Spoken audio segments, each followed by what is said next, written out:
We're driven by the search for better. But when it comes to hiring, the best way to search for a candidate isn't to search at all. Don't search, match with Indeed. Indeed is your matching and hiring platform with over 350 million global monthly visitors, according to Indeed data, and a matching engine that helps you find quality candidates fast. Ditch the busy work. Use Indeed for scheduling, screening, and messaging so you can connect with candidates faster. Leveraging over 140 million qualifications and preferences every day, Indeed's matching engine is constantly learning from your preferences, so the more you use Indeed, the better it gets. Join more than 3.5 million businesses worldwide that use Indeed to hire great talent fast. And listeners of this show will get a $75 sponsored job credit to get your jobs more visibility at Indeed.com/Blue Wire. Just go to Indeed.com/Blue Wire right now and support our show by saying that you heard about Indeed on this podcast. That's Indeed.com/Blue Wire. Terms and conditions apply. Need to hire? You need Indeed.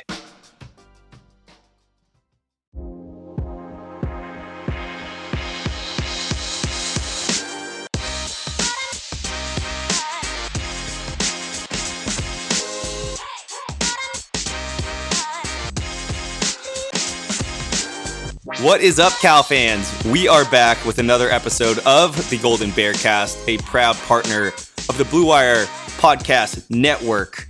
I am one of your co-hosts, Andy. Alongside me is Rob. What's up, man? It's Sunday night with football being all over. Actually, no, football's not all over. There's Monday Night Football, which my Chargers are playing, but I won't be able to watch because I'll be at a doubleheader basketball game at Haas Pavilion, but we'll talk about that one later. But I'm trying to be as energetic as I possibly can. Can you hear it in my voice? I have I cracked open a limoncello LaCroix. Nice. It's delicious, by the way. And I'm trying to enjoy my Sunday night, hanging out with you. Good. We need the energy. That's about it. Yeah, that's about it. But that's as far as I'm gonna get. I mean, that's if we can do one thing, maybe it's like our collective energy. Let's put it out into the universe, and maybe somehow, some way, that'll get us to a bowl game at 6-6. I don't know. You don't have social media these days. Nick put out a tweet of because he saw the Washington State line, which I think is at 1.5, and he said there's a 30% chance that we're going to be entering or going to the Rose Bowl for the final time, 5-6, with a chance to go 6-6. Classic. And I was like, oh my god. Oh my god. Yeah, I mean, I think that perfectly sets up the double segment that we have for today. We couldn't record last week due to massive scheduling conflicts on my side where we intended to record, so that was all on me. It's not on Rob, so thank you to everybody for bearing through that.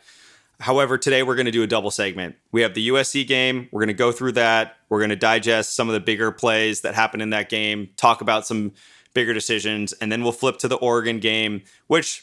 candidly, there's really not that much to talk about. That was not really exactly as I expected, and if not for the first quarter. So Rob's going to fill us in on first quarter madness and a little bit of fun in Autzen before everything kind of went to shit, for lack of a better way of putting it. Then we'll talk about some questions. We'll dive into some basketball because the hype is real, apparently. That's what I keep hearing. Madsen's the real deal. And people ask me about it. And I say, yeah, we're going to the tournament. And the reason why I say that is because our head coach said it. So it's not just me being an optimist. He literally said it himself. And so until proven otherwise, Cal's a tournament team. You heard it here second because Madsen said it first. All right. Man, Andy, did you take a class on being a radio show host? Just because that 1 minute monologue was just, it was oh my god, 95.7 the game. That you could be hired right now, man. That was incredible. Holy crap. All right, calm down. It was though. That's the greatest nonstop just, I don't know how you even did that. I don't know. I've known you for so long. No tangents. No tangents. Yeah, that was Snowpiercer, right down the middle. Good deal. Wow. I'll play two tennis matches every single time we record, and maybe that just locks me in. Maybe it's the adrenaline that's still pumping through your head right now. That's probably 100%. If I'm going to do one thing well today, it might as well be the podcast. All right, let's go. All right, vibe check. So, speaking of tennis, my day for USC in this game could not have been more perfect in ultimately deciding what my experience was all day, basically, which was a total disaster. I played in a very important tennis match against, actually, Peter Wright, the former Cal coach. I played the worst match I've played in 5 to 7 years. So basically just embarrassed myself in front of the guy that brought me to Cal. It was awesome. Was stoked. All good. Then played another match, lost in a third set tiebreak. Awesome. Great. That's how I started my day going into USC. Double L's. And then I roll over and I thought the vibes were immaculate. Sure. Just energy everywhere. My fraternity randomly playing. I was like, wow, they're really blasting. They must be throwing a rager. I go and look, and it's just like someone blasting music for an empty courtyard. I was like, something's never changed. And then the game, I'm texting my dad. I was a little late. Tennis ran over. And my dad texted me. He's like, no worries at all. The game hasn't started yet because there's a protest in the middle of the field. Yep. And as the ethos that is Cal, most people in the audience were like, well, it's Berkeley. Yeah. What did you expect? But what a wild start. I mean, end to end, this game took 4+ hours. Yep. And I think I did originally, when we were going to have our podcast last week, one of my talking points was actually going to be about the length of these college football games and how much of a problem I think it is now seeing this lens of a new world as a parent. Because for me to spend 4 hours anywhere is almost impossible now. Yep. But we don't have enough time to talk about that today, but I did want to just highlight it. It was a long game and it was made longer by the protests at the beginning. Yep. And then, this magical thing sort of started happening where the game kicked off and I think it was SC 10-0 on us. Yeah, 10-0 with 5 minutes left in the first quarter. And I believe before the game on our podcast, I had said, I don't doubt that Cal is going to be able to score above 30 to 40 points in this contest, but that my main concern and your main concern and our collective concern was that the defense would give up 50. Yep. And I quoted that to my dad, and I promise you after the game, he was like, what the hell? It's like, it was just one of those funny moments. So that's my perspective. I'm in the stadium. I'm in my new seats. Shout out to my ticket rep. Again. Meta. Yes. Meta, who's amazing. Not only have I upgraded my seats, so yeah, jokes on me based on how the season has gone, but she hooked it up with like sideline, field club tickets. I don't know if I'm supposed to be saying this on air, but it was really dope. My dad absolutely loved it, and it was super cool to create a moment for my dad and I. The last time we're going to play SC, maybe ever. Yep. And we were right there, and the whole time, Rob, I had forgotten, of course, because I never remember anything, that you were in LA for a wedding. Yeah. Because somebody had broken the golden rule, which is actually hilarious because both one of my friends who went to Cal broke the rule, had a wedding this fall during season, and then you also had one. Yep. So we need to find new friends. We do. But I want to understand a little bit of like what's going on in your world as I'm now entering the stadium. Got it. I did call you at one point. I don't remember exactly when I called you. You called me when we were up we were up 14. We were up 14, right? Okay, good. Yeah. So all right. So my day started off me waking up at my buddy's place. They're dog sitting his sister's dog. He's married. And so there's the dog in the house, an amazing golden doodle by the name of Champ. So adorable.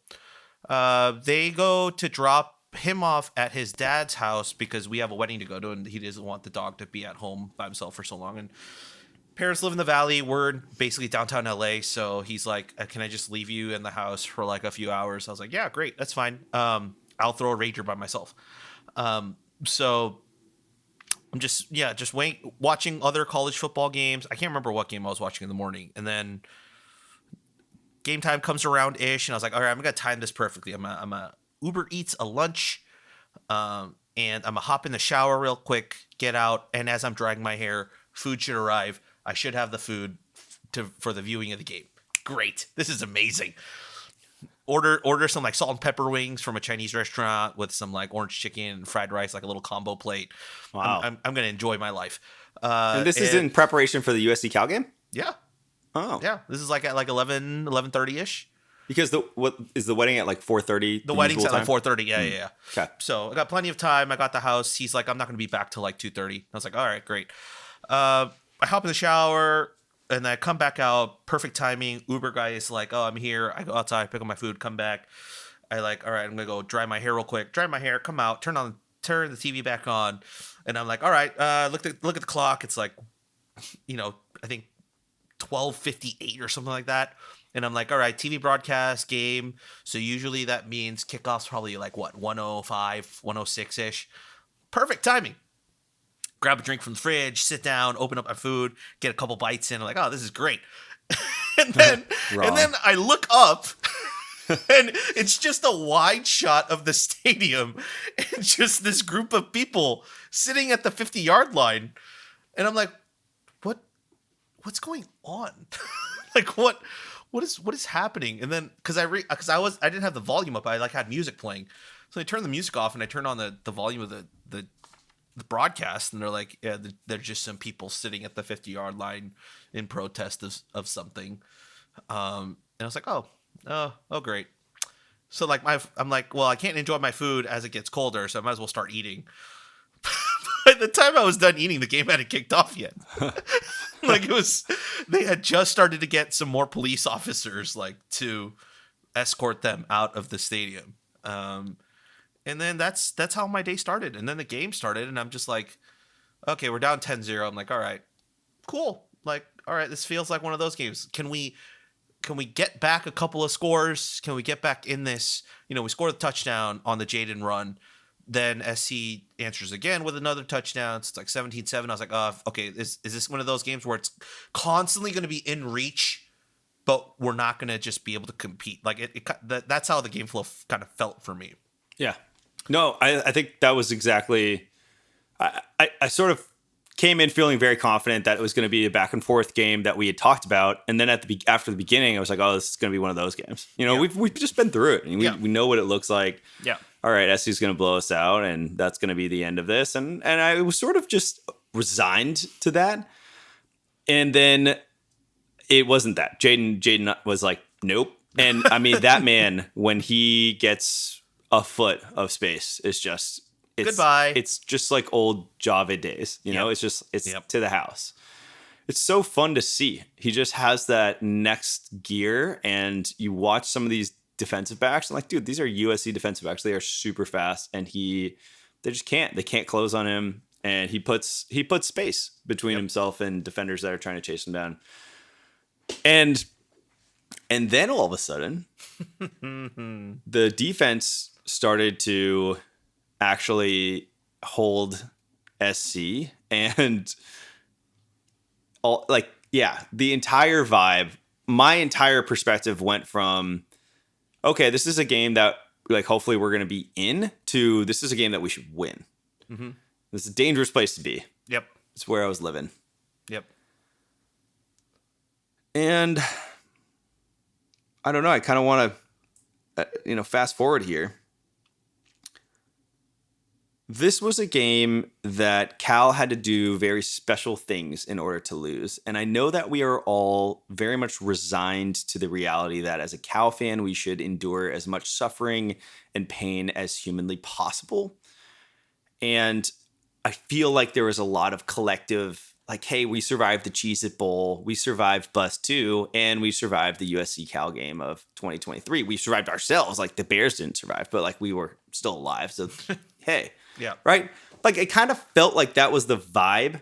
Yeah. And I told you this yesterday, so this is not a surprise to you, but it was something that I wanted to state here on record, because I don't think a lot of fans have heard me say this as adamantly as I'm going to say this is a poorly coached football team. The fundamentals of like the fundamentals, we are failing the fundamentals. Failing. And I understand that the game script with Afonso getting hurt and Ott getting hurt and Stredick coming in, which was weird, by the way, because it like wasn't Stredick for a while, and I thought we might have been playing like a someone that was like a DB at running back. Yep. And then Stredick, I was like, where did Stredick go the first place? And the first play, they hand him the ball and he puts it on the ground. And Fernando had a couple of plays where he put it on, they had the RPO that went wrong at the beginning. There's just so many mistakes. And the benefit of the doubt that I give to Wilcox is at the end of the day, we will be a well-coached football team. I walked out of that stadium like, this is a shit coached football team. There are so many mistakes, so many errors. To the situation, the game script for SC to win this game had to go perfectly as it went. No hiccups. It was like we had to implode at every point in which we did in order for SC to have a chance. And Jeremiah, I love Jeremiah, but I will never in a million years understand why that wasn't fair caught. And I'm not going to fault him, as I think other takes on this have said, oh, he shouldn't fight for extra yards. Hey, you decide to return it. It is what it is. I don't think like his ball security was actually pretty good in that situation. Just somebody, you don't expect somebody coming. It was just a weird play. The ball gets loose, but that ball's got to be fair caught. Like there's no situation in which you have a chance to. We could have just, if we had that possession, we put the game away. That's it. Like we had, or even flipping the field. If we had gone 3 and out on that, you flip that field. I think that's different. Taking the clock. I mean, yeah, exactly, dude. You had to fail in a spectacular way in order to lose that game. And Ted fucking Robinson knew it. Boy, that sounded angry. And I don't know. Look, Ted, I've heard Ted's a super nice dude. I do not understand why he is so anti-Cal. But for whatever reason, it is. And it was so frustrating watching this game again and hearing him actively saying that, basically cheering for the fact that Cal was going to implode, and then was rewarded for that behavior. I think that's like, it just, oh my gosh, like I had so much anger, and then I got rid of it, and I came back and I rewatched it and was like, I'm upset again, and it's all Ted's fault. So I'm going to turn this over to you, Rob, but so the end of this game, and we're going to talk about the great debate, and we'll talk about the 2-point decision. But the end of this game for me was one of the most frustrating moments I've had in the Wilcox era, because I think it forced me to have to come to a certain truth, which is this isn't the first time that we've lost a game due to poor fundamentals. Yeah.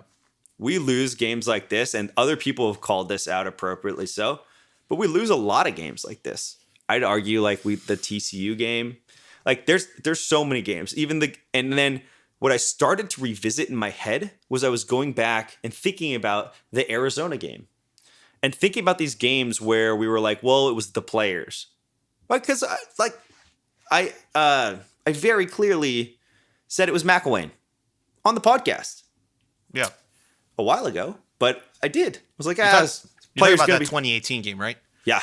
Yeah. Okay. We're going way back. Yeah. Okay. But you start to notice the trend, which is in clutch moments or in moments where the game is on the line, our team folds, and our team folds not like from a competitiveness level, they fold because they just make fundamentally dumb mistakes. And it's hard to continue to want to invest in that.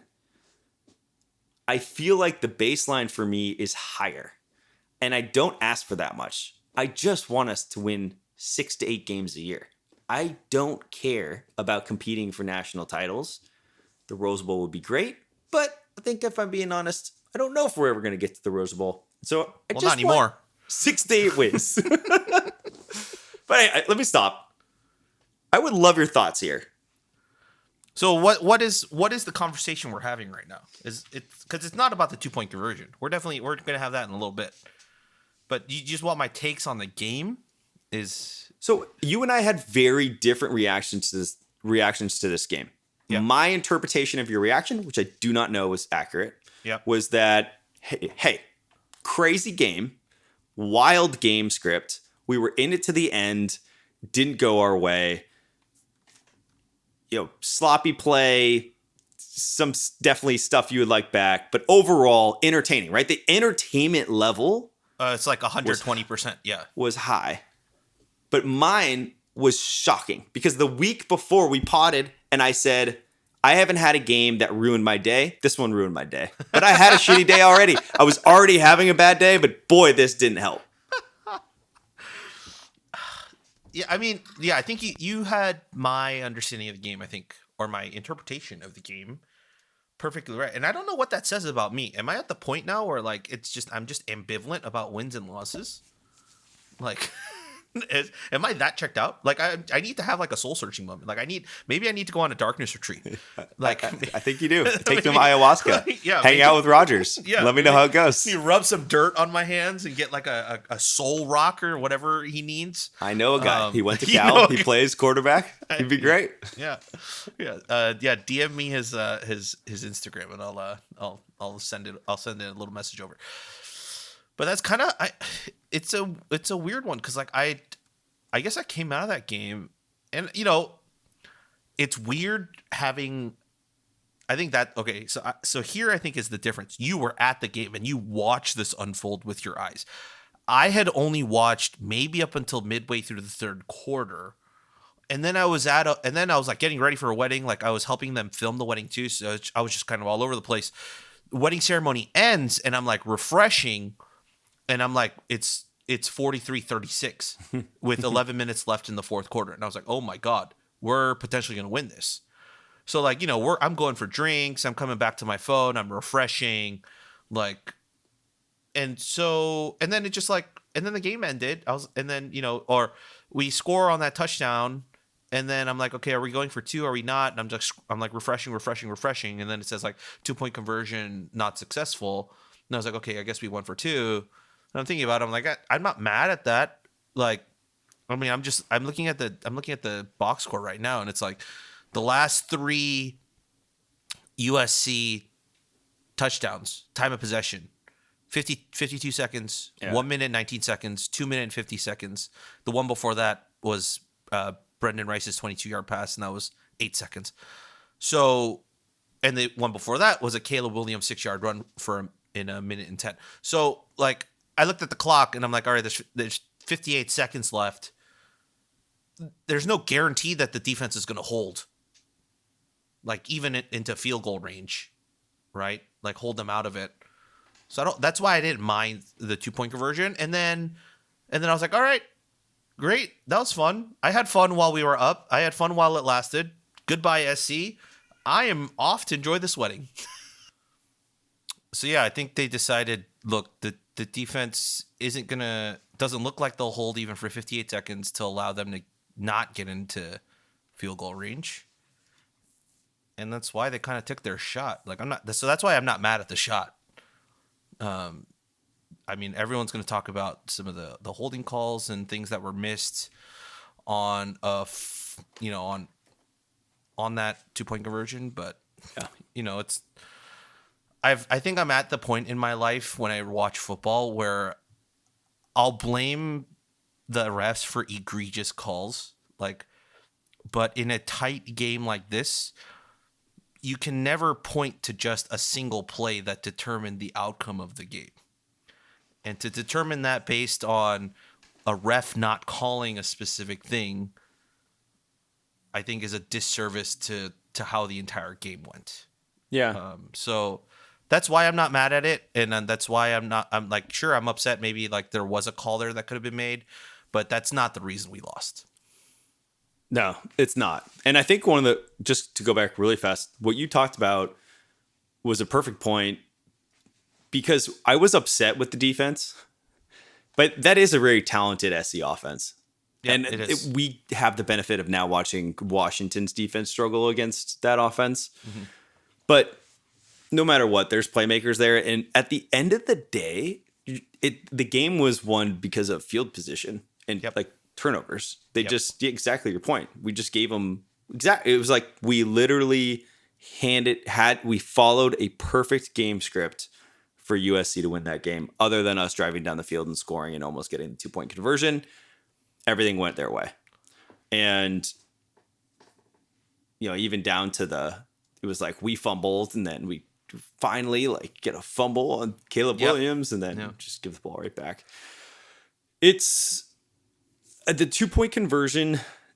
I've heard mixed reactions from various people.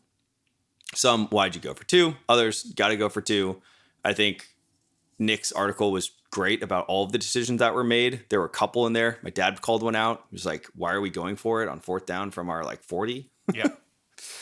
and that didn't go our way and gave SC a short field. The 2-point conversion to me was more about not in a vacuum. It was like very much what was happening in the game itself. We were not stopping SC. To your point earlier, there was 50 plus seconds left on the clock. And the only issue I have with the 2-point conversion is the timeout. That I thought I understand it fundamentally. You see how they're lined up, take a timeout, and maybe call a different play. But you give the defense more time to relax, and now it's do or die. If you don't get it, game's over. Mm-hmm. Whereas if we had stopped them, which we did previously, we could have gotten the ball back and maybe come down the field, and who knows, maybe there's a field goal in there. Maybe, it would just add to the lore of the craziness of what this game was. Like, there was potential for this game to go further, and we lost it because we called a timeout. That's my big thing. But I think there's some people, there's no running backs left. You don't have Jaden Ott. You don't have Afonso. Stredick fumbled. Javian's a freshman. Thomas Williams is just back from being injured. There was just like guys that you're pulling off the depth chart that were not supposed to see the field that day. I don't think we had the personnel. I think everyone looked tired. I think if that game goes into overtime, we're going to have a tough time. And at the end of the day too, like, it's not just overtime. It's, are we going to be able to hold USC with 50 seconds left from being able to get into field goal range and just like kicking a field goal and calling it a day? Mm-hmm.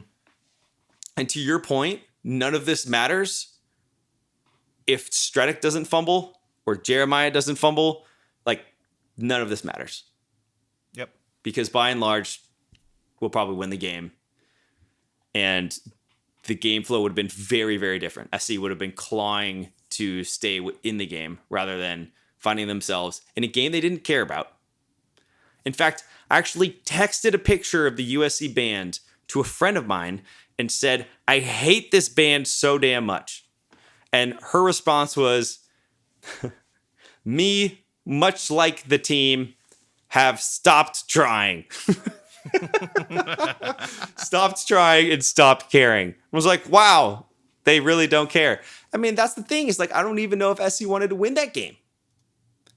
You just didn't get the sense. You saw our sideline, and that's the benefit of, the seats that Meta got me. So shout out again. But to be able to see our players, it's so raw for me, Rob, because I saw our players having the energy that like UNLV had, having the energy that Idaho, is it Idaho State or Idaho? Idaho. Idaho. That Idaho had the underdogs that were pulling off the upset. I saw Sam Jackson, who was not dressed, by the way, Yep. pointing over to the SC sideline and talking unlimited smack. Unlimited. And he wasn't even dressed. The game just meant so much to our team, and it meant nothing to USC. It meant very little to their fans, and it meant nothing to their players. And even with that dynamic there, we couldn't take it. They didn't want it, and we couldn't even take it. So yeah, I mean, I was super frustrated. And We're driven by the search for better. But when it comes to hiring, the best way to search for a candidate isn't to search at all. Don't search, match with Indeed. Indeed is your matching and hiring platform with over 350 million global monthly visitors, according to Indeed data, and a matching engine that helps you find quality candidates fast. Ditch the busy work. Use Indeed for scheduling, screening, and messaging so you can connect with candidates faster. Leveraging over 140 million qualifications and preferences every day, Indeed's matching engine is constantly learning from your preferences, so the more you use Indeed, the better it gets. Join more than 3.5 million businesses worldwide that use Indeed to hire great talent fast. And listeners of this show will get a $75 sponsored job credit to get your jobs more visibility at Indeed.com/Blue Wire. Just go to Indeed.com/Blue Wire right now and support our show by saying that you heard about Indeed on this podcast. That's Indeed.com/Blue Wire. Terms and conditions apply. Need to hire? You need Indeed. And this is the game that will be the difference between us being bowl eligible and not. It's most likely that this will come down to being that game. How many games have we had that now year over year? There's always that one game. We hand the game away, and it's the one. I mean, it's the Arizona game. The Arizona game was the difference between us going to a bowl game and not.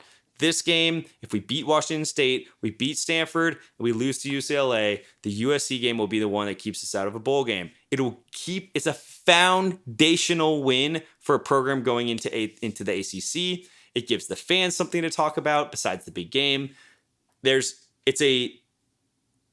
I just think that this loss had the largest implications, and I know people were out after the Auburn game, but I remember saying that game didn't matter, and this is exactly why. This was the rivalry. This was the team and the administration that effed over the entire conference. This is the team that, pulled in our commissioner and then backdoored him and bounced on the conference. These are the players that are taking advantage of a system that's arguably broken. This is just the pinnacle of this is the one team that I root to lose every single week. And I think a lot of Cal fans look at it that way. Yep. And I love when SC comes because it's like there are assholes. I feel possessive over them. I'm like, they bring their band and they have hella money. And it's like that group that they're special in a way. Cause yeah, I despise them, but they're my USC. And that's what sucks. I'm so bummed we're losing that and that tradition because I actually had appreciation for that. I was like, God, they're so goofy. They play this stupid song a million times. They have such classic fans. And yet that's our tradition and it's leaving. And we just handed them a victory that they didn't care about. And we just let that go away. So going into Oregon, I think mentally this was the worst place I've been as a Cal fan.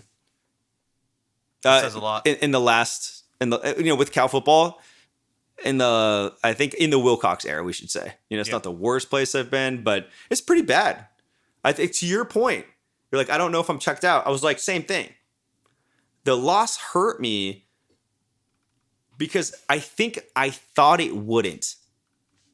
I thought I was sort of understanding how to reprioritize parts of my life. And then I went there and I watched it and I was like, no, that shit hurt. You know? Yep. And it hurt because of years of years of losing to SC and going to SC and hosting SC and dealing with the fans and dealing with freaking Pete Carroll and dealing with everything that is that university and taking those L's and 2004, all of that into one, the conclusion. It's like Endgame, and it's like freaking Thanos wins. Spoiler alert. Right? Yeah. You're like, cool. Robert Downey Jr. like puts on the thing. He's like, check this out. Does it? Doesn't work. Thanos puts it back on, snaps, and everyone's gone. That's what happened. And now we're in Marvel. Here comes the tangents. Oh. I don't think I could have said it more poetically. Like, that's exactly how the game felt and exactly what it's like afterwards. It's like there's not going to be a revenge match. There's not going to be all right, if we did this year, I think we could be like, we can beat them next year. Like, we don't have that anymore. It's gone. It's fairy dust. It's gone. So I think that's what sucks. And that's honestly what sucks with every single Pac-12 game we're playing this year, but like particularly more to the Pac-12 teams that, all of us have bitter memories against. And USC, of course, is probably at the top of that list. Yep. Yeah, the big game, we will still have it. Right.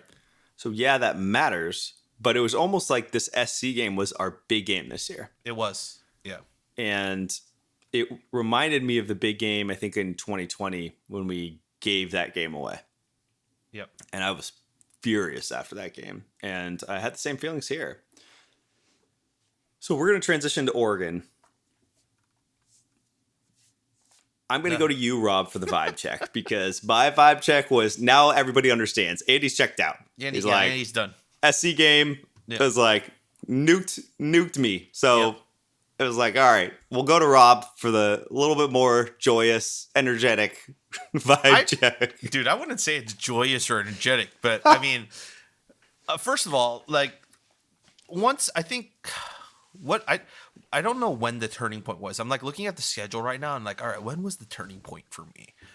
And I'm like, I think it was Oregon State, which is only 3 weeks ago, 4 weeks ago.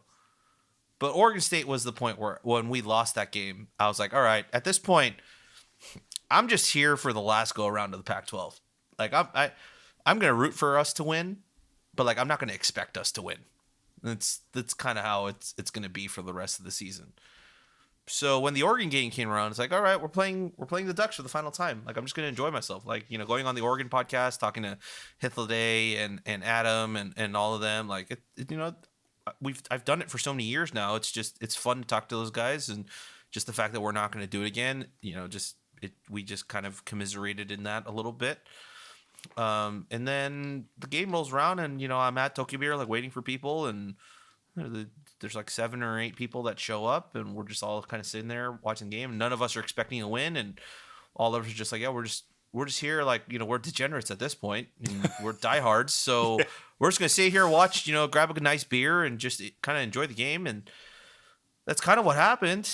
And like the first quarter was like, okay, is this one of those games that's going to turn into some crazy, like, Pac-12, like, just rain just changes the complexion of the game, that type? And it did for about a quarter. It was 14-10 at the end of the first quarter, which included a interception on the very first play of the game from Bo Nix, with Pat McMorris intercepting it. It also included a 9-yard fumble recovery for a touchdown by Noel Williams. It also included a fumble by Fernando Mendoza, in which a defensive lineman recovered the ball and was into the end zone, but was ruled down at the 1-yard line. So we lost a Heisman candidate in that situation.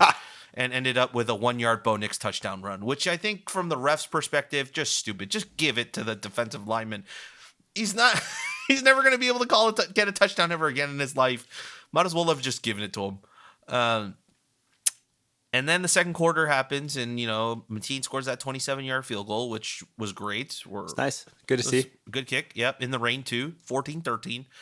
And then Bo Nix with another touchdown run, 21-13. Wait, I think it was a long. I thought it was like 40 plus that he hit. That was the first quarter one. Oh, okay. That was the first quarter one. Yeah.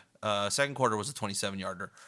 And then it started to grow apart, and then it was 28-13, then 35-13 at the half. And Andy and I both were like, all right, coming out of the half, if we score or do anything on this drive, because we were getting the ball back, we'll wait. So we waited, and we scored. Jaden scores. And we're like, okay, cool. Maybe we'll stay for a little bit longer. So it's 35-19. Then on the ensuing drive, it goes back and forth for a little bit, and we're like, okay. And then Oregon scores again, and it's 42-19. And we're like, all right, time to go home. and we both left. I don't think there's ever been a time where I've turned off a Cal game, even in a blowout. And I don't think you and I have ever been at a place where we both decided, all right, if nothing happens here, let's just go home. And we both exactly did that. We're like, yeah, let's just go home. I've done it twice. I've done it twice this season. Yeah. Don't feel great about that. Yeah. The big thing that happened right as we were leaving was Javian got hurt. And then Javian got hurt. Yeah. So we stayed to see the outcome of that. Yep. And do you want to give the update? Well, the update yes, today's Sunday. So the update yesterday on Saturday after the game was that he had feeling in all his extremities from Wilcox. That was a net positive. And then today on all of Cal's Instagram and social media pages, they updated saying that he has been discharged from the hospital in Oregon and is on his way back to the Bay Area. So prayers up for Javian for a speedy recovery. Let's just hope that we can see him suiting up sometime in the near future. Yeah. I'm so happy to hear that. I think that was super scary for so many reasons. And something that you said while we were at Doke Beer, which was, there's some times where you have that personal conflict with what we actually watch, which is just like these 200-pound kids running full speed at one another. And I think I've had that thought a lot recently, or like whether it's NFL or college, and I just like watch these hits, or like Fernando when he got like laid out against SC and was like down on the ground, like popped back up, and like there's no checks if he had a concussion. I'm like positive that he did. And whether or the Niners, and Brock having back-to-back weeks where he's had a potential head injury. Yeah. It's super scary to see. And for someone like that, like that's Oakland, and it hits home because it's one of our own. So I'm super glad he's okay. I also think that I'm going to try and do this. It's probably not going to be great, but if we can take a second and not focus on the whiplash of that play and like fundamentally what happened, it's also just very emblematic of the things that I'm super frustrated about, which is that like we just put the ball on the ground, and I like don't understand it. It's wild to me. We have these moments in games where we get back within it. We fight back. And I love that. I think there's like that competitive drive that Wilcox loves so much. He's so good at eliciting that. We don't think that we're out of games. Fernando comes to the press conference after USC and says that we're going to be bowl eligible. I mean, I love that. But why is it that we're so bad at executing? I do not understand. There's just like, I don't know. Yeah. I don't have the slightest clue, but it's really hard. This game, I think I predicted 45-14 to a buddy of mine. It looked like it was on trend for that. They dropped like 69 on us. Oregon is the team that I wish we were. I think offensively, you could maybe look at this game and say, okay, running game, some things worked from the offense standpoint. I think that's about as of a burn the tape game as you could possibly have. Yeah, like, look, there's clear bright spots on this team. Cade is an absolute bright spot coming in. Caleb, Elam Zoller, absolute bright spot. Like, there's clear. I think Brett Johnson's played really well in back-to-back weeks. We saw him pick up one of the Oregon players and literally like WWE slam him into the ground. We all laughed at that one. Yep. Yeah. So I think there's bright spots, but I mean, it's like the pinnacle. It's like peak Cal fandom for me, which is like, okay, I'm deciding whether or not to join Rob at the bar. And I am like, okay, great. We're kicking a field goal. If the field goal goes in, I go to the bar. If the field goal's missed, I'm not going to go. Then it's like, no, field goal's blocked, right? Remember, because that guy, because the guy was like way offsides. Yep. So he's like, Pawlowski's like, dude, the dude was like so offside. So I was like, okay. Well, we'll see. Like, it's blocked. Like, looks like I'm still going to the bar. And then they're like, oh, sideline interference. Whoa, okay. So now the ball is like, we're in like red zone. We're in the Toyota red zone. And then the very next play, I did not see this. I was listening on the radio. Very next play, interception, right? Yep. You called out what actually happened. Whether or not that's on Mendoza, it sounds like it wasn't. But it's just, this is at this point who we are. And I don't love it. Yeah, no, I don't either. Yeah. Because then I'm like, okay, cool, I'm out. And I was like, sweet, I'm going to go to the pool. I'm going to go do an errand. And then I'll see you at halftime. Like, I just like, all of a sudden, my entire fandom. And then I checked after that and was like, oh, okay, it's like 14-13 or whatever. It's close. Yeah, like, I got to get to this bar. And then by the time we get to the bar, we were down by 2 touchdowns. Yeah. But yeah, I mean, I don't know. There's this like, there's something that Dabo said on his while he attacked that fan Tyler, which I loved so much, where he talked about how Clemson used to be appreciation and now it's expectation. I think we're the opposite of that. Like, we have so much appreciation that it's like stagnation. Maybe. I'm like, are my expectations so low that I'm just begging to be able to appreciate anything? And we don't accomplish it. No, we don't. And I am sitting here like borderline checking out. I mean, I'm going to Washington State. I'm going to the big game. And I'll watch UCLA while I'm away. I mean, I'm not like, don't get me wrong. When I say checking out, I'm not checking out like most people would check out. But my emotions feel much further from the success of this team than they felt in a long time. Yeah, you're disassociating your emotions to like what you're seeing on the field as much as you possibly can. Yeah. Yeah, I mean, there's a couple questions from fans that we'll talk about at the end that kind of have to do with this, but it's just like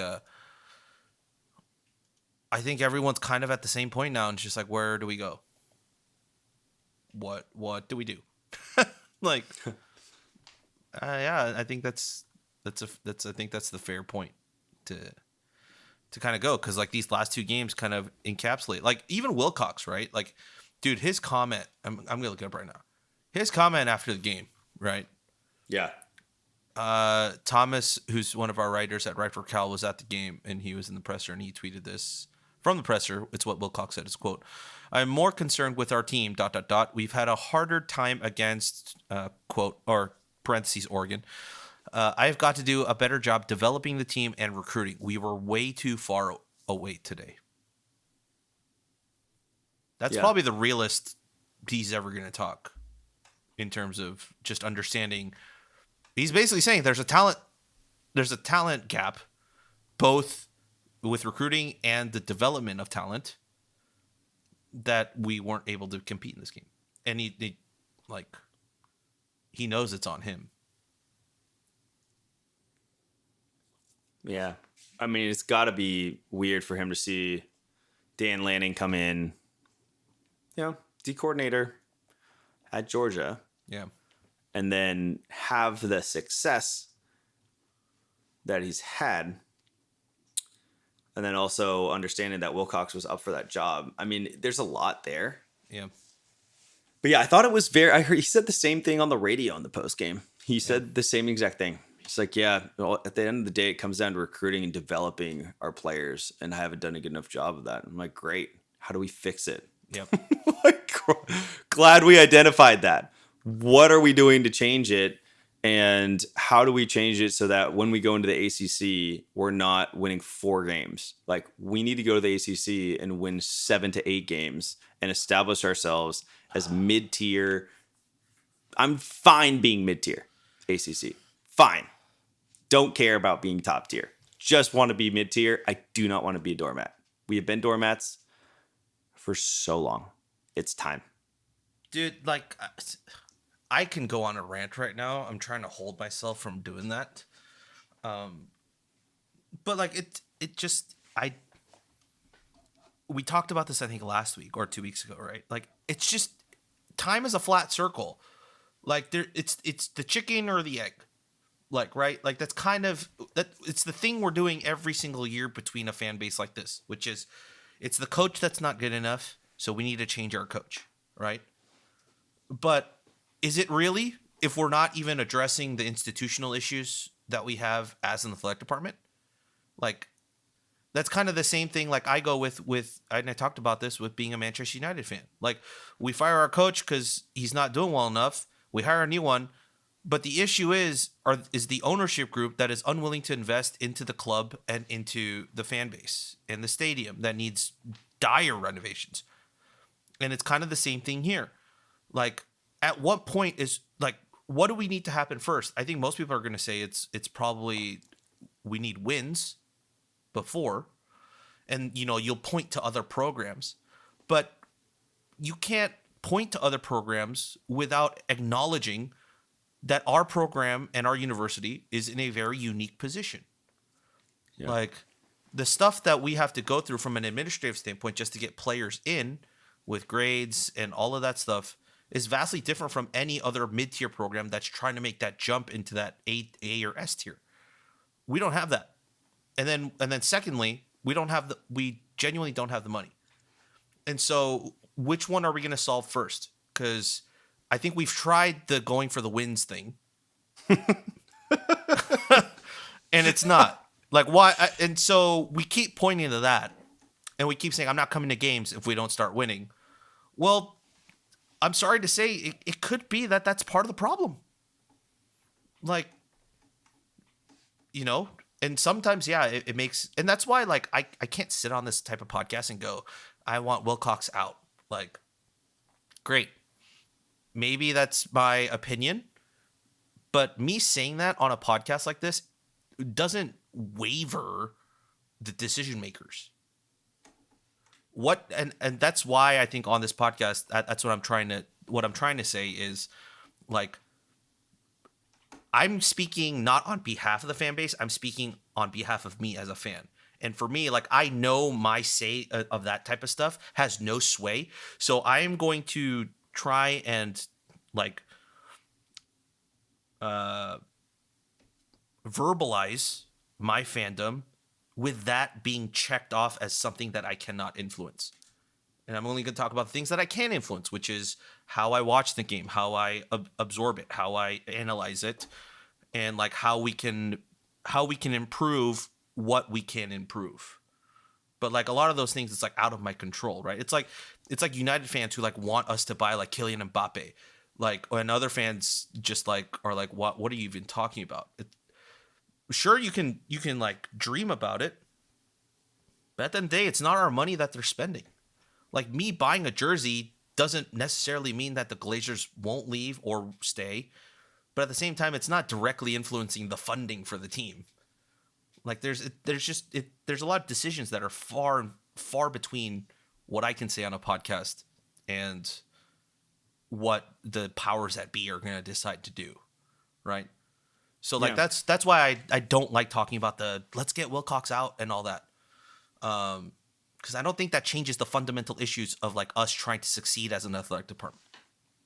You've had Wendy's nugs dipped in sauce, but have you had them covered in sauce? Wendy's new saucy nugs Take the crispy and spicy nugs you love and turn them up to 11. Choose between flavors like buffalo or honey barbecue, garlic parm, or if you're a real heat seeker out there, you can try spicy ghost pepper, only on Wendy's signature spicy nugs. Listen, I'm going to dare you to do it. I dare you.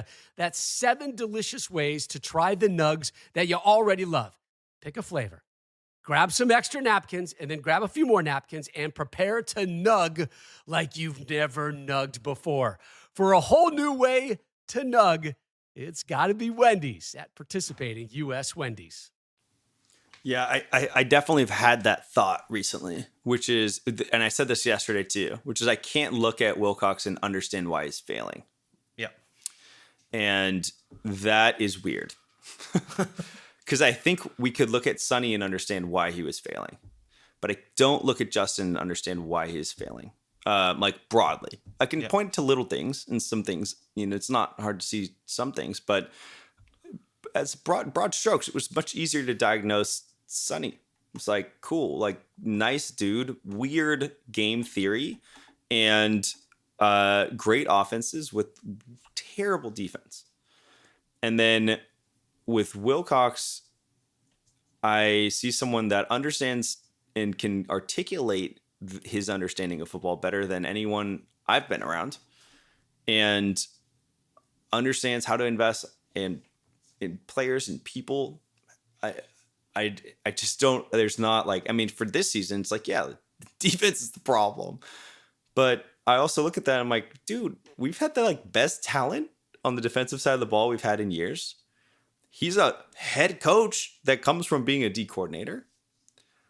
The SC game was maybe evidence that the defense wasn't as bad, and then you watch the Oregon game and just burn the tape. Yeah. I think your voice matters. I think your opinion matters on when you decide whether you're in and out on a particular coach. That people want to understand, okay, hey, am I, maybe am I on an island with how I'm feeling, or do I feel the same way as somebody that spends a lot of time around this program? So I do think I can understand why people would want to understand your stance. And I also understand you not wanting to give it because it doesn't really serve anyone. And the fundamental question is the system broken, or is it is it the people that are performing within the system? And I think you're right. It's more likely that our system is broken than it is that a competent coach that had proven success at Cal all of a sudden just became super mediocre or bad. And he's not checked out. He's not checked out at all. I mean, this dude loves to win. I see it every single week. You see it in the post game. You see what he says. Puts everything on himself. He has full ownership over. There's so much there that if it was not football, I'd be like, yes, invest in this person. They have ownership. They have a growth mindset. They have an innate desire to succeed. You don't find people like that everywhere. And they want to succeed at Cal, which is not an easy place to succeed at. But yeah, I don't know, man. I mean, going into the ACC, it is what it is. I just want Wilcox to be as successful as possible. That's it. Yep. Full stop. Yep. I just want to win 7 games. Yep. And as much as I can look and say, okay, we're going to play Syracuse, or we're going to play whoever the hell we're going to play. Louisville, take your pick. Louisville's good this year. Boston College. I don't know. Yep. But if we're going to play this type of football, we're probably going to end up having about 5 wins. Cannot play this sloppy football. And it's so silly because we're open up the offense and it's okay. Turnovers don't matter that much. All true. But the mistakes that we make are the unforgivable mistakes. There's the forgivable mistakes where you're okay, you took a deep shot there. The DB made a nice play. Maybe somebody got the ball out because it was one of those freak things and hey, shit happens, right? Okay. Yep. Those are the forgivable mistakes. We, this season, make unforgivable mistakes in ridiculously consistent fashion. And I think when you see me go from everything is fine. And everyone's like, why do you think everything is fine? We're not winning enough, blah, blah, blah. Well, I'm like, oh, we're still playing fundamental football. We're still competing. We're close in every game. That was the Wilcox era that I felt like I understood the most. Yep. We were never out of any matchup. This is the Oregon game this week was the first time I think I can remember that I've looked at a game and I've called a blowout victory for an opponent with Wilcox as our head coach. Because I used to look at it and say, hey, no matter who it is, no matter what offense it is, I know we're going to have a chance because we're going to field a stellar defense. And a stellar defense will keep you in a game. Doesn't necessarily win you the game, but it'll keep you in the game. And now, last week, I looked at this and was like, this is done. And also, should I invest time on my Saturday investing in this? And that's a departure for me in where I've been. And so take that as what you will. I love JW. I want that guy to succeed. I will do everything in my power to make sure that he's successful. That's at the end of the day. I haven't given up because of the person that I see who is not giving. He hasn't given up. And the second that he gives up, I'm down to find somebody else. Mark Fox gave up.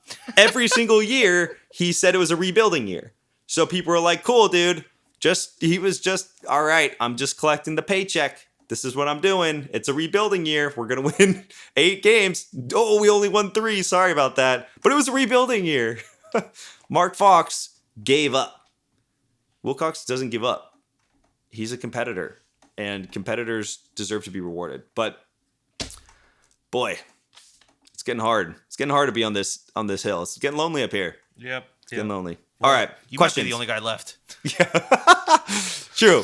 Questions, Rob. Questions. All right, we got a few questions here from folks. First one from our dear friend Sid. Honestly, just heartbroken that those were the last games against USC and Oregon especially.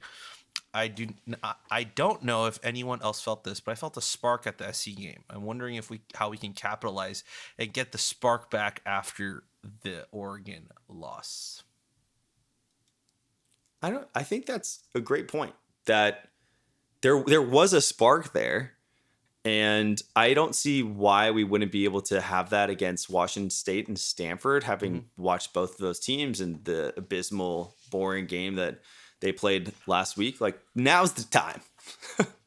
Now's the time in the schedule for us to be able to discover the spark. The time is now.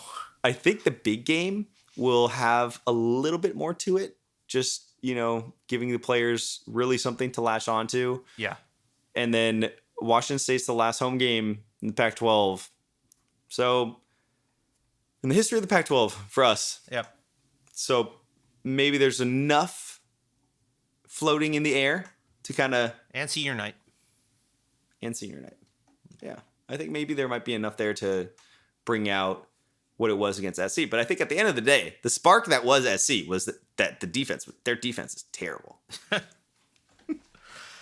I will say that I think the only spark I felt out of that SC game, and I think still carries over the last, 4 weeks-ish, is that the offense has found its identity and the offense is humming along. You might say, oh, but we only scored, 19 against Oregon? But without 2 turnovers, I think you could I put that game, I'm like, okay, I saw us conceivably scoring 30. Yeah. Based on how the game went. And then our defense, I'm like, okay, cool. Like, we gave up 60. Great. Yeah. So I think the offense has found its identity. I think the offense found that spark and has continued that spark probably since the Oregon State game. And it's just kind of continued. I'm just looking at even Mendoza. He had a great Oregon State game at home. The vibes were great. Unfortunately, the loss. His first game's at Rice-Eccles in Utah, which is probably one of the hardest places to play in the Pac-12. And he does a pretty standout job, in my opinion. Even with just it's just the 14 points. But I mean, I thought he did all right as a true or sophomore redshirt freshman quarterback. And he played amazing against SC, regardless of how bad SC's defense is. It's still SC.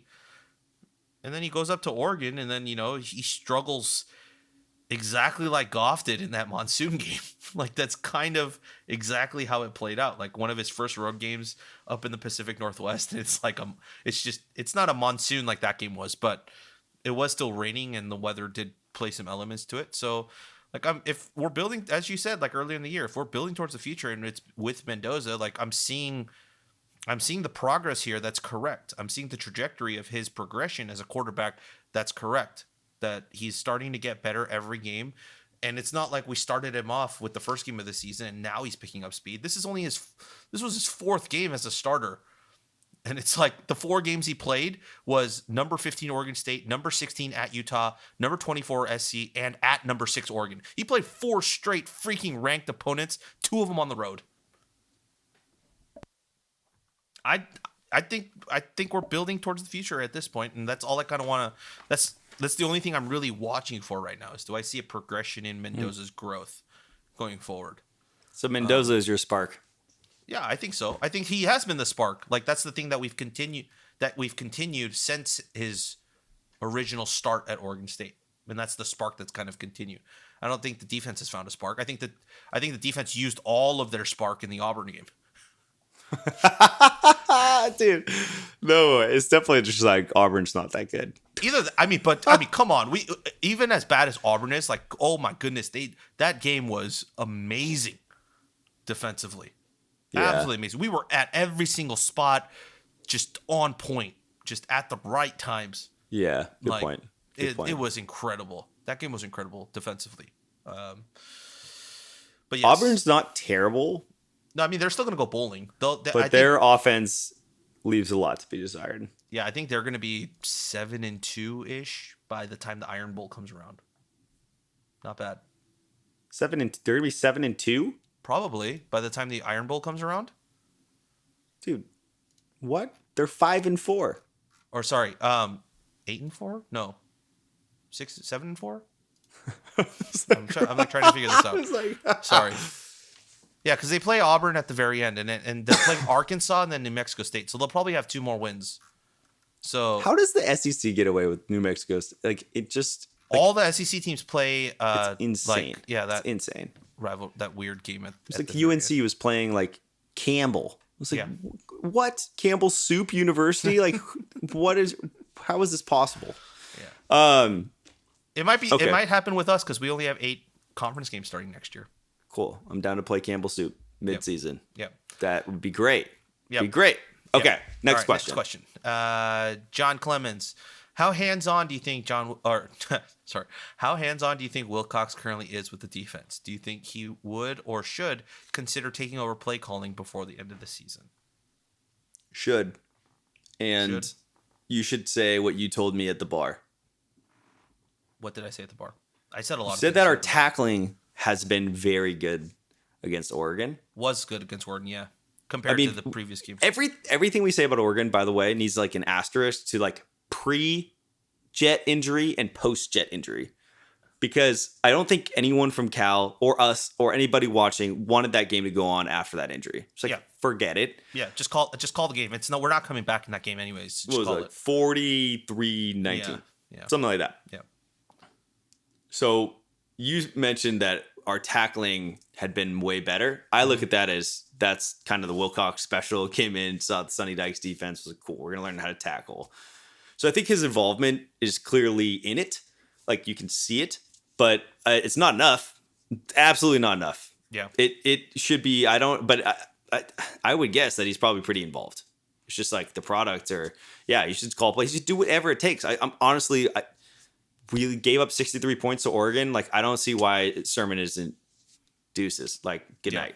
You know, like, you can't because of the relationship I think that you have between Jackson and his dad. And, like, that's would just be super whack.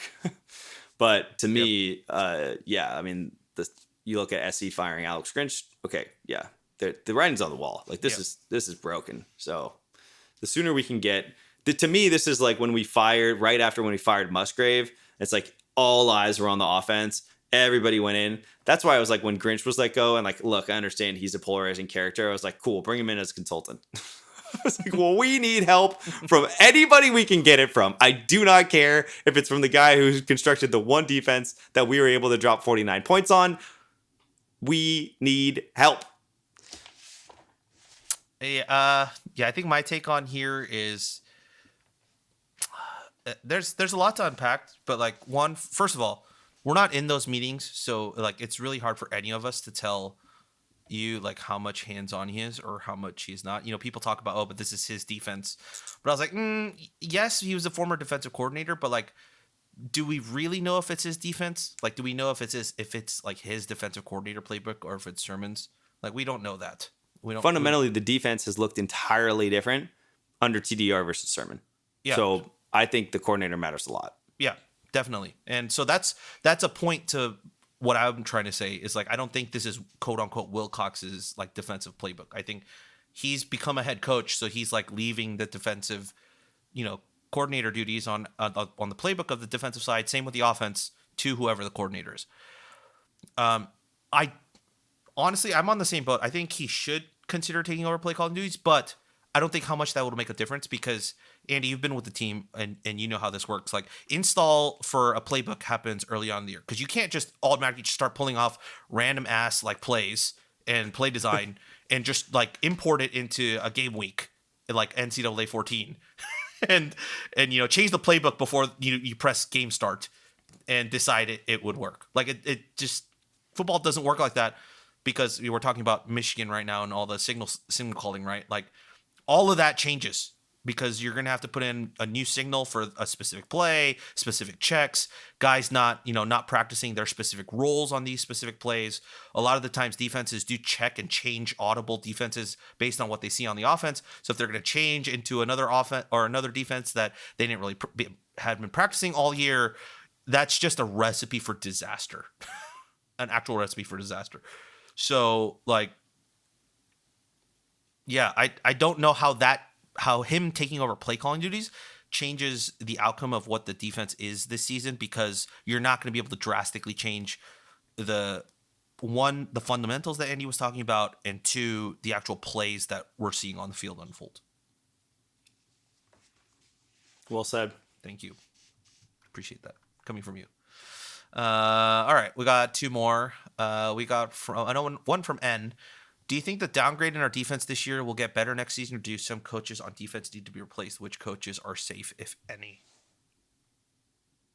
That's his first part of the question. So I'm going to pause it there so we can talk about that then the second part. I think that anyone on that side of the football should be up for discussion.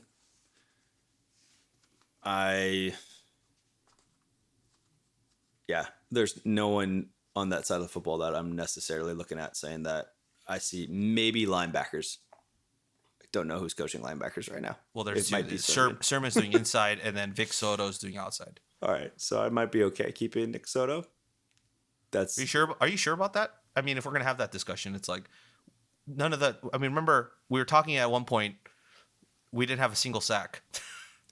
Yeah, coming from our edge rushers, right? So it's like fair. I look at that more as like a statement of our D line than I did linebackers. Yeah. You're not wrong. Sorry. So if he's coaching outside linebackers, then yeah. I mean, we've seen some things like we've seen Lou kind of regress. There's been statements that maybe he should be moving to more of like a safety position. There's just been stuff that I think but I think at the end of the day, like, I don't know, man. There's a lot of talent on that defense. There's NFL level talent on that defense, and we're wasting it right now. And I think it starts with a coordinator. You have to find somebody that has a different approach towards how to scheme. Yeah. I think we come in and it's just, we should be able to contain in Oregon for a half. Right. Yeah. And then maybe talent wins out. To me, like Wilcox's answer about talent is like, yeah, but you can still scheme. Like you look at the Niners, they come out, they score every single time they have the first possession. Right? It's like, because Kyle Shanahan just he just scripts like knows exactly what's going to happen. Yep. Right. And they're like, okay, cool. The defense is going to figure it out. And then that's what Bill Walsh used to say. You'd like actually have as much scripted to go into the half. And then from there, he had to adapt. It's like, that's what he used to say. I think that if you look at our body of work, like the SE game was super unimpressive in regards to like the Utah game was damning. Could not throw the ball, and yet we had nothing. We had no answer, like no answer for a running game. It was, and so I just sort of see these things happening, and I can at least say, hey, like compare this to Tim DeRuyter, and those defenses would come in and we would be able to shut people down, and we'd be able to take a good offense and throw them out of rhythm or throw them out of what they're good at and force them to play differently. We didn't always win those games, but we had much more of an impact on the outcome or how the game looked. We just are not making any level of impact other than, cool. Yeah. We held SC to 50 points. And it's just like, I don't know. There's zero job security on that side of the football. For me, I think, and to wrap up this question, the one that's like I'm torn on is Sermon, because if I'm judging him as a coordinator, I don't think he should return. But if I'm judging him as an inside linebackers coach, I think he's the one that's got to stay. Fascinating. His development and his recruiting like picks at inside linebacker has been fantastic. Yeah.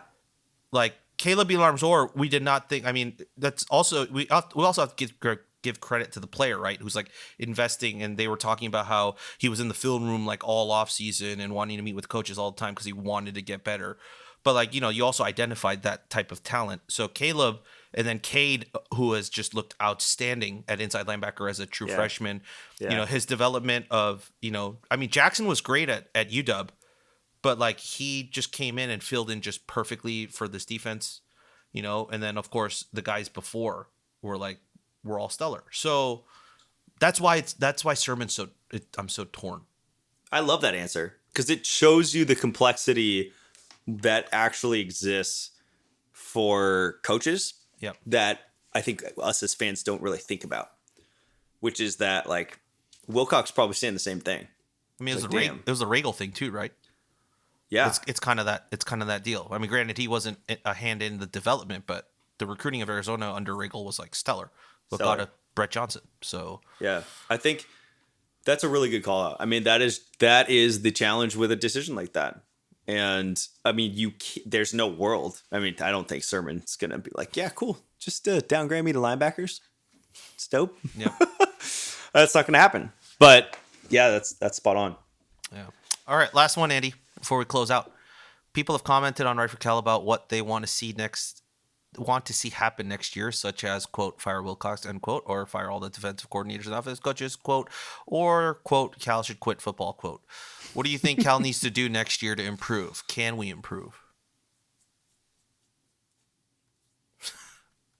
And we did kind of talk about this, but anything? Yeah, I don't know if I want to go off I'll just save everybody another, because we talked about this a lot. Yeah. We'll talk about this again at the end of the season. Yeah. Once decisions are made. It's very clear to me that we have a well-funded NIL and we just need to deploy it now. Yeah. And to me, there's no other area I'd spend more time on than the defensive line. Yep. That's it. Plain and simple. Look at what the Niners are doing. I keep saying it. Just look at the Niners are doing. Like, okay, cool.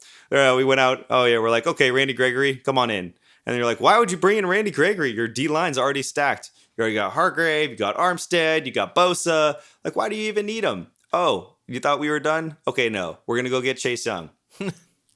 Invest in the D-line. For goodness sakes. Like, that is the biggest criticism I have for this coaching staff in this era. Why is Brett Johnson the only D-lineman of relevance, dude? We have been rooting for only Brett Johnson for so long. Like, go out and throw a shit ton of money at some game-changing defensive linemen and outside linebackers and create a defense. Washington's defense is the perfect example. Against SC, they didn't play their best game. They didn't look great, and it didn't matter because at the end of the day, they're able to do just enough against somebody like Caleb Williams, who's an elite level talent, And like, that's what we're going to need to do. We're not going to have to deal with Caleb Williams or DJU or Cam Ward or the ridiculous. Maybe we do want to deal with Cam Ward at this point. Yes, that's true. That's true. But I think that's what I see. Yeah. It's like, it also makes games fun. And like, Sacks are fun. sacks are fun. Defensive pressure is fun. It creates excitement for you knowing that you have someone on the D line. Like the Cincinnati Bengals game tonight, Tyler Frederickson, Yep. Hubbard. Like, you see these guys that are lined up. The announcers talking to them like, oh, this guy's, Micah Parsons, and like it's all they're talking about in the Eagles games. Micah Parsons pressure. Like, you heard about Bosa. Like, that is a premium position for fan viewership. There's no better example. It's the fact that NAM has capitalized Brett Johnson's name in every single post about him for like 5 years straight. So I think that we can't afford, I don't know, you got to get a new coordinator that can come in and sell somebody on that vision. It's basically, you got to hire Spav for like, let's hire the Spav of QB pressures and sacks. That's what I want. That's all I want. That's all I've ever wanted, Rob. So you're saying that D'Amico Ryans is coming next year. That's what you're telling me right now? Yeah, that's great. Okay. I heard he was tired of the Texans anyways. Yeah, he's tired of CJ Stroud throwing 5 touchdowns today. He already turned it around. Like, he's like, he needs a real project. And like, he thought the Texans was going to be some work. He's got him going well. He's like, cool. Let me try something else. Let me take on Cal. That's the monumental task that I need to take down. Look, I think you're spot on because the SC game is the perfect example, right? Who was the big game changer for SC in the first and second half? Bear Alexander. Yep. Who did they get that? Who did SC get him from? Was a big transfer portal acquire from Georgia, and he didn't play in the first half, and then does play in the second half. Well, he didn't. Yeah. So if you didn't know, he didn't play in the first half because he was ejected for targeting in the Utah game the week before in the second half. So he was suspended for the first half of the Cal game. So he comes in, and then our offensive line just couldn't hold him. And that was it. Our run lanes disappeared. It was crazy. It was crazy. Yeah. Yeah. So that tells you the gravitas that a single very, very good defensive lineman can have. And that's kind of what we're missing. That's what we've been missing. So yeah, that's it. That's all the questions, Andy. All right. Washington State next week. See you all there. Come to the tailgate. Senior night. Show up. We'll be there. Yeah. You know what's hilarious? Day game. Do you know what's hilarious about this? It's like, I'm looking at the schedule on calbears.com. I'm like, why did they bunch every single like possible appreciation thing into this game? So like, let me just go back, right? First game at home against Auburn, it's the Gold Out game, right? Second game at home against Idaho, it's Hometown Heroes / Scouts Day. Next game against Arizona State at home, Latino Heritage Day and Bay Area Appreciation Day. Oregon State's homecoming and also Parents Weekend and also Education Day. The USC game is formerly the Joe Roth game, but now it was the Hall of Fame they renamed it as the Hall of Fame celebration game and Cheered Spirit Day. Listen to what the Washington State game is, and just the amalgam of different things this is. Salute to Service, Group Appreciation Day, Youth Sports Day, and Senior Day. I'm so confused as to why all of those things just got smushed into this last game of the season. I wonder if it allows them to actually give out tickets, like to our previous pod. That like maybe if they say it's a youth day, then they can allocate tickets out. Maybe. But that is it's hilarious. It's hilarious. And with the last thing, it being Senior Day, it doesn't make it sound like we're appreciating like the seniors that are graduating. It makes it feel like we're like it's just for the elderly. Because it's like it's talking about Youth Sports Day and then Senior Day. It's like, yeah, for all of our Cal fans that are 70 and older, come on in, enjoy the day game with us, enjoy the sunlight, get your vitamin D in, and the game's presented by Sutter Health. Come on, the script writes itself at this point. All right, I'm going to give you literally 1 minute to tell us why we should care about this doubleheader tomorrow for Cal basketball. Well, first of all, the women's team played last week in an exhibition game. They lost, but there were a lot of bright spots coming out of that game. From one of my friends who was at the game, told me that you saw a lot of full court press. I think they were trying to just work in a lot of the things that they were experimenting with through camp. So you can't put anything up in the win loss thing. But for this, it's really cool because it's the men's game at 6, the women's game at 8:30. It's our first look at the Mark Madsen era against a team that's not bad. Like they're not. It's not going to be a cakewalk, particularly for a team where our roster makeup is like it's full turnover and a bunch of guys that haven't actually played a real game with each other before. So there's going to be hiccups throughout. There's going to be some defensive lapses because guys are like, oh, I thought you were switching there. I thought I was, not switching there, things. And you're going to see a lot of growing pains in this game. So I wouldn't be surprised if this game ends up in a loss.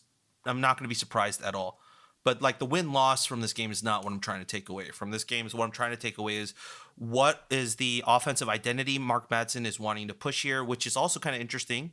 I'm going off on a slight tangent because we had Mark Madsen and IMAC on the banner after a basketball practice last week, which I wasn't there, but our writer Don was. And he did say that Madsen has given all the guys the okay to push the ball and dribble out after a rebound, which means we might see a Chet Holmgren or a Victor Wembanyama type of moment where you see Imach corral the rebound and he's just like running down the floor, like dribbling past like 3 guys.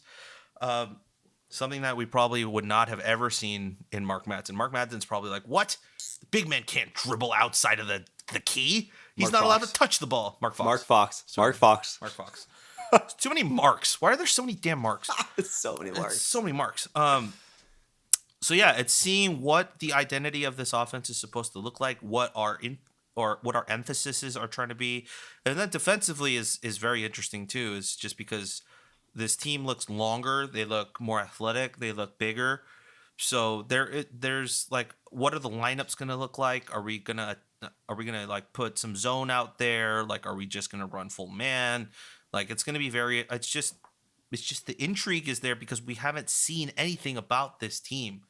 So we don't know what to expect from this. Like, we're looking at old Mark Madsen, like, games, at Utah Valley, and we're like, is this the type of thing he wants to run? But then, like, I feel like he was running that because the athletes that he had didn't allow him to do some of the other modern things in basketball. So, like, we'll see how much that changes.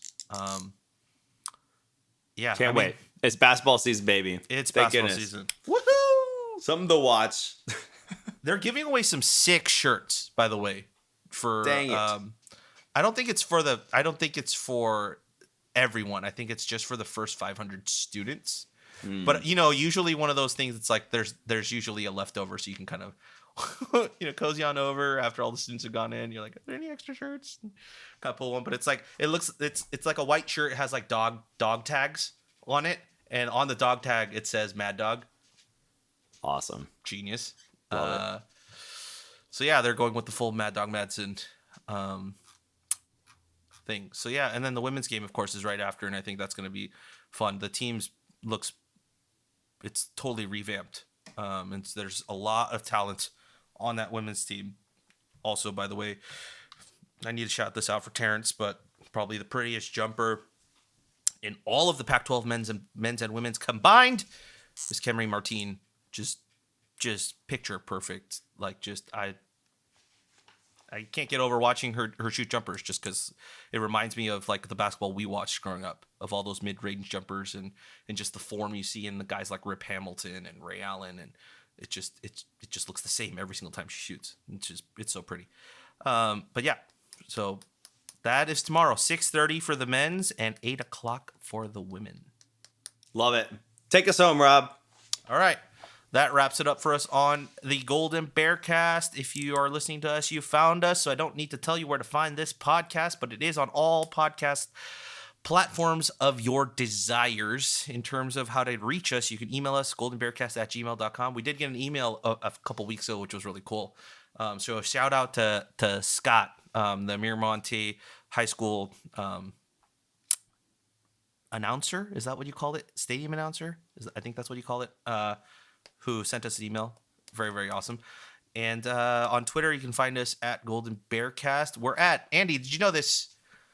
The Golden Bearcast on Twitter is currently sitting at 999 followers. Pretty cool. One away from a K. One away from a K. So if you still have Twitter or X and you want to give us a follow and get to that 1,000, we would greatly appreciate it.